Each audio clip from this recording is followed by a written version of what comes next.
अस्सलाम वालेकुम dear students, उम्मीद है आप सब खैरियत से होंगे। हमारा आज का जो लेक्चर है ये बहुत ही इंपॉर्टेंट है उन स्टूडेंट्स के लिए या उन यंग लायर्स के लिए कि जिन्होंने अपनी एलएलबी कंप्लीट कर ली है, लाइसेंस होल्डर हैं और वो फर्दर जो है अपना करियर स्टार्ट कर रहे हैं इस लीगल फील्ड के अंदर।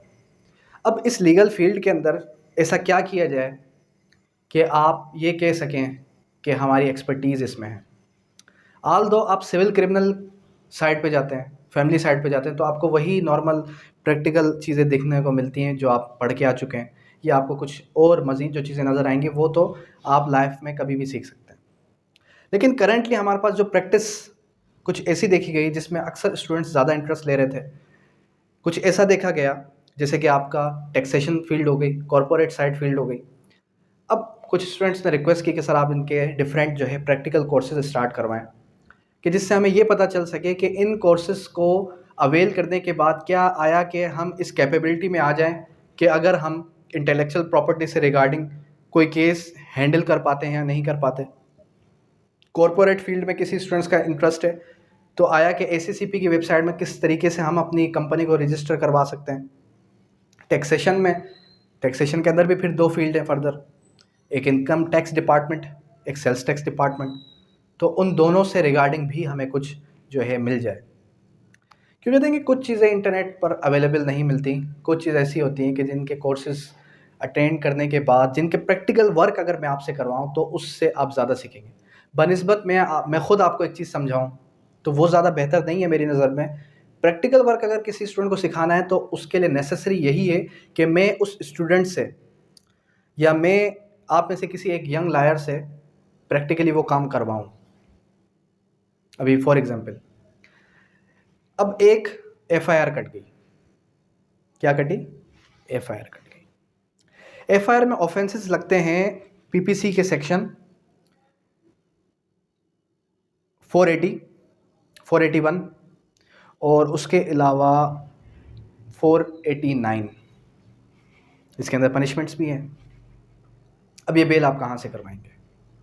अब जिसने प्रैक्टिस की होगी सिविल क्रिमिनल वो फ़ौरन बोल देगा सर डीजे से करवा दूंगा, एडीजे में ट्रांसफ़र होके आ जाएगी, मजिस्ट्रेरियल ट्रायल होगा तो मजिस्ट्रेट से करवा लेंगे। हरगिज़ नहीं। ऑफेंस कौन सा है? ऑफेंसेस, ये ऑफेंस फॉल करता है under the chapter number 18 of the Pakistan penal code. It means it is an special offence that would go in the ambit of IPT, intellectual property tribunal. वहाँ से आप जाके बेल करवाएंगे। बेल कैसे करवाएंगे? वहाँ जाके खड़े हो गए रोस्टम पे, आपको पता ही नहीं है। अब वो तो जज ही स्पेशल जज बैठा हुआ है।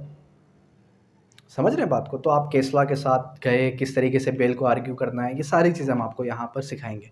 अब हमारा जो कोर्स कंटेंट है उसके अंदर फॉर एग्जांपल एक आपके पास सूट आता है या आपके पास कोई क्लाइंट आता है, वो आपको कहता है कि सर मुझे सूट फॉर कंपनसेशन करना है फॉर इन्फ्रिंजमेंट ऑफ कॉपीराइट। अब आप कहते हैं सूट फॉर कंपनसेशन, कंपनसेशन इसको दिलवानी है, इसका कॉपीराइट इन्फ्रिंज हुआ है, तो मैं सीनियर सिविल जज के पास चला जाता हूँ। वो रिटर्न कर देगा 710 की एप्लीकेशन में, रिटर्न कर देगा आपको कि भाई मेरी जुरिसडिक्शन ही नहीं बनती। अब आप परेशान। तो जो भी मैं आपको आज समझा रहा हूँ कि वो हमारा कोर्स कंटेंट आने वाले 1 मंथ या 1.5 मंथ तक चलेगा, उसका क्या कोर्स कंटेंट है वो ज़रा समझें। इंटेलेक्चुअल प्रॉपर्टी के अंदर किस किस किस्म के केसेस होते हैं? सबसे पहले क्या है? Suit for compensation,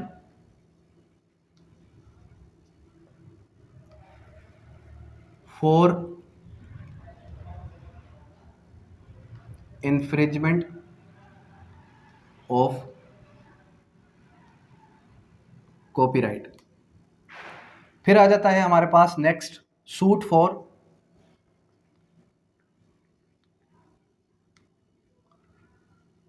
compensation. Same ही आ गया ना। अब इन दोनों इसी एक ही सूट के अंदर मैं आपको इसकी प्लेंट कैसे बनेगी और इसकी डिफेंस यानी डब्ल्यूएस जिसको आप कहते हैं वो किस तरीके से प्रिपेयर की जाएगी। फिर आ जाते हैं हम सूट फॉर इंजंक्शंस, कॉपीराइट और फॉर अकाउंट्स, फॉर अकाउंट्स, इसकी प्लेन कैसे बनेगी। फिर क्या आ जाता है, एग्रीमेंट्स। एग्रीमेंट कैसे बनेंगे। अब नॉर्मल जो एग्रीमेंट आप बनवाते हैं, आप जाके किसी कोर्ट के बाहर जो भी स्टेनो वगैरह बैठा है उससे जाके एग्रीमेंट बनवा लेते हैं। आप कहते हैं कि मुझे स्पेशल एग्रीमेंट बनवाना है पेटेंट का। क्या बनवाना है, पेटेंट का। फिर आप कहते हैं कि पेटेंट के अलावा भी मुझे बनाना है to sell a patent, to sell a patent. Patent को सेल करने के लिए एक एग्रीमेंट बनवाना है। अप्लाइड, जिसके लिए आपने अप्लाई किया है सिर्फ, applied, not yet granted, not yet granted, जो अभी तक आपको मिला नहीं है, अभी तक सिर्फ अप्लाई किया हुआ है आपने उस पेटेंट के लिए। इसका एग्रीमेंट कैसे बनाएं कि भाई जैसे ही मुझे ये पेटेंट अवेल हो जाएगा, मैं इसको हासिल कर लूँगा तो आपके पास में आपको पेटेंट देने के लिए तैयार हूँ। अब उसके बाद फिर नेक्स्ट जो हमारा टॉपिक होगा वो क्या होगा, licence to use a patent, to use a patent. किस तरीके से लाइसेंस को अवेल करना है, किसी के पेटेंट को यूज़ करने के लिए वो लाइसेंस कैसे बनेगा, वो लाइसेंस के लिए अप्लाई कैसे किया जाएगा, कहाँ अप्लाई किया जाएगा, या आपको वो कहते हैं हाँ वर्बली कह दे तो आप उस पेटेंट को यूज़ कर सकते हैं, नहीं कर सकते। उसके बाद नेक्स्ट जो हमारा टॉपिक होगा, suit by patentee for infringement of patent, for infringement of patent. Next topic आ जाता है suit by licensee against infringement, suit by licensee against patent. Understand. Further more इसकी WS कैसे बनेगी, इसकी प्लेंट कैसे बनेगी, ये भी हम आपको सिखा देंगे। Suit for infringement of trademark, suit for infringement of trademark. Agreement regarding trademark, agreements regarding trademark. और फिर नोटिस टू पब्लिक, क्या आ जाएगा, नोटिस टू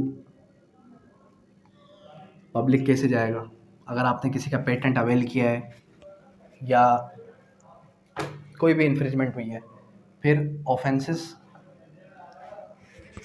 अंडर PPC। और भी नियर अबाउट कोई 10 से 15 और भी हमारे पास ऐसे टॉपिक्स हैं जिनको हम आगे लेके चलेंगे। पाकिस्तान पिनल कोड के अंदर एक पूरा चैप्टर है, चैप्टर नंबर 18, जो रिगार्डिंग किसके है, प्रॉपर्टी ट्रेडमार्क के, कि आपकी प्रॉपर्टी, इंटेलेक्चुअल प्रॉपर्टी को किस तरीके से सेव किया जाए। हमने जो एक कोर्स डिज़ाइन किया है इसके अंदर सिर्फ रिगार्डेड टू इंटेलेक्चुअल प्रॉपर्टी ही हम डिस्कस करेंगे। क्या करेंगे, इंटेलेक्चुअल प्रॉपर्टी टू हम डिस्कस करेंगे। अब ये इंटेलेक्चुअल प्रॉपर्टी और नेचुरल हमारे पास प्रॉपर्टी, जो ज़मीन, जायदाद, गाड़ी, मूवेबल, इमूवेबल, इनमें फ़र्क क्या है। देखें, हमारे पास एक वो प्रॉपर्टी है, ज़मीन है, इमूवेबल प्रॉपर्टी है, उससे रिगार्डिंग कोई भी केस करते हैं सीनियर सिविल जज के पास करते हैं, आपको मुझसे ज़्यादा ही पता होगा उस चीज़ का। अब आप आते हैं किसकी तरफ, इंटेलेक्चुअल प्रॉपर्टी की तरफ। ऐसी प्रॉपर्टी जिसको छुआ ना जा सके, ऐसा राइट जो कि आपका प्रोटेक्टेड हो किसी लॉ के तहत लेकिन विजिबल नहीं है। बुक्स आपके पास हैं, आपके पास उसका कॉपीराइट है कि कोई भी शख्स आपकी बुक का पेटेंट, आपकी बुक का जो मवाद है उसको कॉपी नहीं कर सकता। अब वो कॉपीराइट जो आपको मिला हुआ उस इंटेलेक्चुअल प्रॉपर्टी का है, अब वो आप कैसे उसको यूटिलाइज़ करेंगे, कितने ईयर्स के लिए आपको कॉपीराइट मिलती है, कितने ईयर्स किस कानून के तहत मिलती है, कॉपीराइट के एक्ट्स कौन कौन से हैं, लाइफ टाइम कैसे मिलेगी, 60 ईयर्स के लिए कैसे मिलेगी, 30 ईयर्स के लिए कैसे मिलेगी, और अगर वो जो है एक्सपायर हो जाए तो उसको रिन्यू करवाने का क्या प्रोसीजर है। ये सारी चीज़ें हम इस कोर्स के अंदर डिस्कस करेंगे। फर्दर हम बात करते हैं सूट्स, सिविल नेचर के सूट्स आते हैं प्रॉपर्टी से रिगार्डेड। अब यहाँ पर इंटेलेक्चुअल प्रॉपर्टी, आपने कंपनसेशन का सूट फाइल करना है, लेकिन इंटेलेक्चुअल प्रॉपर्टी के लिए कॉपीराइट की वायलेशन हुई है आपके, जिस ऑर्डिनेंस की वायलेशन हुई है उसके तहत आप वो देखेंगे कौन सा सेक्शन लग रहा है, फिर फर्दर आप उस सूट के लिए प्लेंट कैसे बनाएंगे, उसका डिफेंस कैसे प्रिपेयर करेंगे, डिफेंस बनता है इसका, डब्ल्यूएस नहीं बनेगा, डिफेंस बनेगा, डिफेंस कैसे प्रिपेयर करेंगे, सही है। तो ये हमने डिस्कस करना है। फिर उसके बाद suit for compensation, suit for injunction, stay लेना है आपने किस पर, कॉपीराइट पर। तो ये सारी चीज़ें, ये सारे के सारे जितने भी हमारे पास टॉपिक्स हैं ये हम डिस्कस करेंगे डेली बेसिस पे। कल इंशाल्लाह हम स्टार्ट करें suit for compensation for infringement of copyright को, क्योंकि देखिए ये आपकी इस प्रैक्टिकल फील्ड के अंदर एक ऐसी फील्ड है जिसके अंदर अगर आप इंटरेस्ट लें तो आप बहुत कुछ कर सकते हैं, और इसके चांसेस हैं कि आप बहुत जल्दी ग्रो कर जाएं, क्योंकि इस फील्ड के अंदर, इंटेलेक्चुअल प्रॉपर्टी वाली फील्ड के अंदर बहुत ही कम एडवोकेट्स हैं। तो जितना ज़्यादा आप जो है इसके अंदर घुसेंगे, आईपीटी, इंटेलेक्चुअल प्रॉपर्टी ट्राइब्यूनल्स के विजिट्स करें, क्लाइंटेशन कैसे बनेगी वहाँ पे, लोगों से मिलें उठे, सोशल मीडिया पे एक्टिव रहें, सही है। इससे रिगार्डेड जितने भी लॉज हैं वो सारे भी मैं आपको पढ़ा दूंगा। यहाँ तक किसी किस्म की कोई भी क्यूरी, कोई भी सवाल है तो आप कर सकते हैं। Thank you, that's all.